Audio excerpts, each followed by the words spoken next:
எனது அன்பான தேவ பிள்ளைகளுக்கு அன்பான வணக்கங்கள். மீண்டும் இந்த வீடியோ பாடத்திட்டத்தின் ஊடாக உங்களை சந்திப்பதில் நான் பெரும் மகிழ்ச்சி அடைகிறேன். சரி பிள்ளைகளே, போன வாரம் உங்களுக்கு அட்வென்ட் பற்றி சொல்லி கொடுத்தாங்க. அட்வென்ட்னா என்னது அப்படின்னு அந்த டீச்சர் உங்களுக்கு எக்ஸ்பிளைன் பண்ணியிருப்பாங்க. அப்போ நீங்கள் போன வாரம் உங்களுக்கு சர்ச்சுக்கு போக வாய்ப்பு கிடைச்சிருந்துச்சுன்னா நீங்கள் கண்டிருப்பீங்க, உங்களோட ஆலயங்களில் அதை நினைவு கூறும் முகமாக ஒரு மெழுகுவர்த்தி ஏற்றி வைக்கப்பட்டது. எதிர்பார்ப்பு. அந்த மெழுகுவர்த்தியை ஏற்றும் போது உங்களுடைய குருவானவர் எதிர்பார்ப்புக்காக ஒரு ஜெபம் செய்திருப்பார்.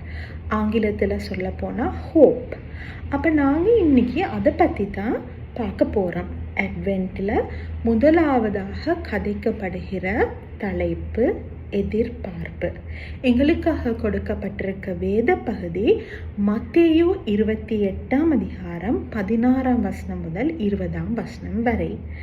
இந்த மத்தேயு 28:16-20 கிறிஸ்தவர்களுடைய வாழ்க்கையில் ஒரு முக்கிய பகுதியாக காணப்படுகிறது. அதாவது ஆங்கிலத்தில் சொல்ல போனால் த கிரேட் கமிஷன்னு சொல்லுவாங்க. எங்களுக்கு கொடுக்கப்பட்டிருக்க மிக பெரிய கட்டளையை பற்றி இந்த பகுதி கதைக்குது. அதில் என்ன சொல்லுதுன்னு நீங்கள் இப்போ உங்களோட பைபிள்களில் எடுத்து வாசிக்க போகிறீங்க. ரைட், வாசிச்சிட்டிங்கன்னு நினைக்கிறேன்.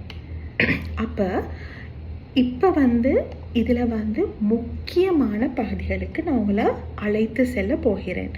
இப்போ இயேசு சீடர்கள்ட்ட முதலாவது என்ன சொல்லுறாரு, நீங்கள் சென்று அனைத்து இடங்களுக்கும் சென்று அனைத்து நாடுகளுக்கும் சென்று மக்களை சீஷராக்குங்கள்னு இயேசு சொல்கிறாரு.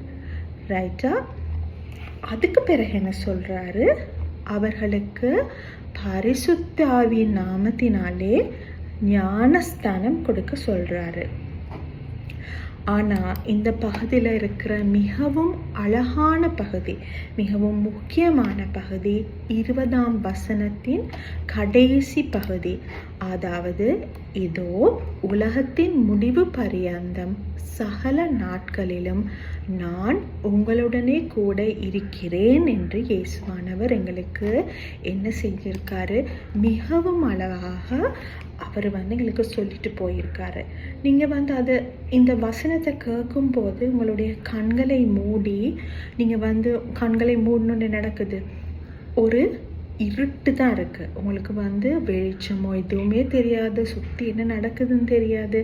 ஆனால் இயேசுவானவர் கூறிய அந்த வார்த்தைகளை யோசித்து பாருங்க, நான் எப்பொழுதுமே உங்களுடன் இருக்கிறேன். அந்த வார்த்தை அந்த இருளில் ஒரு பெரிய ஒரு ஒளியாக உங்களுக்கு இருப்பதை நீங்கள் உணரக்கூடியவர்களாக இருப்பீர்கள். அப்போ இது எங்களுடைய வேத பகுதி. அடுத்தது, நான் உங்களுக்கு தொடக்கத்தில் சொன்ன மாதிரி இது அட்வென்ட முதலாவது மெழுகுவர்த்தி அல்லது நாங்கள் அட்வென்டில் கொண்டாடுற முதலாவது ஞாயிற்றுக்கிழமையை நாங்கள் எதை குறித்து தியானிப்போம் என்று நாங்கள் இப்பொழுது பார்ப்போம். அட்வென்ட் என்றால் என்ன? அட்வென்ட் என்பது இயேசு கிறிஸ்துவின் பிறப்பை கொண்டாட நாம் தயாராகும் ஒரு காலப்பகுதியாகும். ரைட்? அப்போ அவரோட பிறப்பை, அவர் வர்றதை நாங்கள் கொண்டாடுறதுக்கு தயார்படுத்தி கொள்ளும் ஒரு காலப்பகுதி. ரைட்?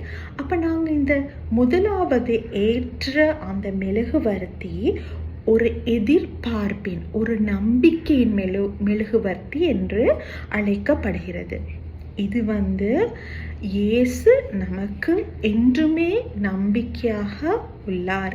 இந்த உலகத்துக்கு இயேசுவானவர் வந்தது நமக்கு பெரும் நம்பிக்கையை கொடுத்துள்ளது. அந்த எதிர்பார்ப்பை அவர் வருவார் என்ற எதிர்பார்ப்பை நாங்கள் என்ன செய்கிறோம், நினைவு கூர்ந்து அதை குறித்து தியானிக்கிறோம். அதுதான் அந்த அட்வென்ட்டில் வர்ற முதலாவது மெழுகுவர்த்தியில் நாங்கள் விளங்கி கொள்ளக்கூடிய விடயம்.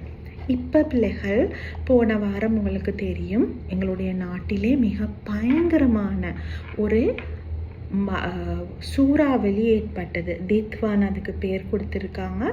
அதில் நீங்கள் கண்டிங்கன்னா பலத்த காற்று, பெரும் மழை பெய்து எங்கள் நாட்டில் அளவிட முடியாத அளவுக்கு பொருள் சேதம் மற்றும் உயிர் சேதங்கள் ஏற்பட்டது. அந்த இடத்துல எப்படி உங்களுக்கு நீங்கள் அந்த இடத்துல இருந்திருக்கிற ஒரு ஆளாக இருக்கக்கூடும். உங்களுடைய மனநிலைமை எவ்வாறு இருந்தது? உங்களுக்கு சொல்லிக்கொள்ள முடியாத அளவுக்கு ஒரு பயம் ஏற்பட்டிருக்கலாம்.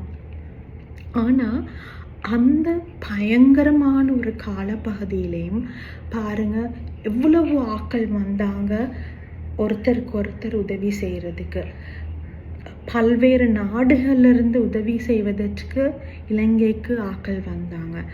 எங்களுடைய பக்கத்தில் இருக்கிறவங்க எங்களுக்காக உதவி செஞ்சாங்க. எங்களுக்கு யாருன்னே தெரியாத இருக்கிற ஆட்கள் உதவி செஞ்சாங்க. பல்வேறு வழிபாட்டு ஸ்தலங்கள் எல்லா ஆட்களை தங்க வச்சாங்க. மற்ற ஆட்கள் சாமான் எல்லாம் கொண்டாந்து கொடுத்தாங்க, சாப்பாடு சமைச்சு கொடுத்தாங்க. ஸோ அந்த இடத்துல எங்களுடைய எதிர்பார்ப்பு, எங்களுக்கு யாராவது உதவி செய்வா மாட்டோமான்னு ஏங்கிக்கிட்டு இருந்த மக்களிடையே ஒரு எதிர்பார்ப்பை கொண்டு வந்தாங்க சுற்றி இருந்த பாதிக்கப்படாத மக்கள். அதுதான் கடவுள் இயேசுவானவரும் எங்களுக்கு சொல்லுகிறார். இயேசுவானவர் எங்களுக்கு சொல்லலை எங்களுடைய வாழ்க்கையில் புயல்கள், பலத்த காற்று வராதுன்னு சொல்லலை. ஆனால் அவர் சொல்கிறாரு, உங்களுடைய வாழ்க்கையிலுமே எந்த விதமான பிரச்சனைகள் வந்தாலும் நான் உங்களுடனே கூட இருக்கிறேன் என்று இயேசுவானவர் எங்களுக்கு கூறியதை நாங்கள் எப்பொழுதுமே மறக்கக்கூடாது. நாம் எம்முடைய வாழ்விலே நம்பிக்கையற்று எதிர்பார்ப்பற்று இருக்கும் சந்தர்ப்பத்திலும் நாங்கள் மத்தேயு 28:20 எங்கள் மனதிலே நாங்கள் நினைத்து கொள்வோம்.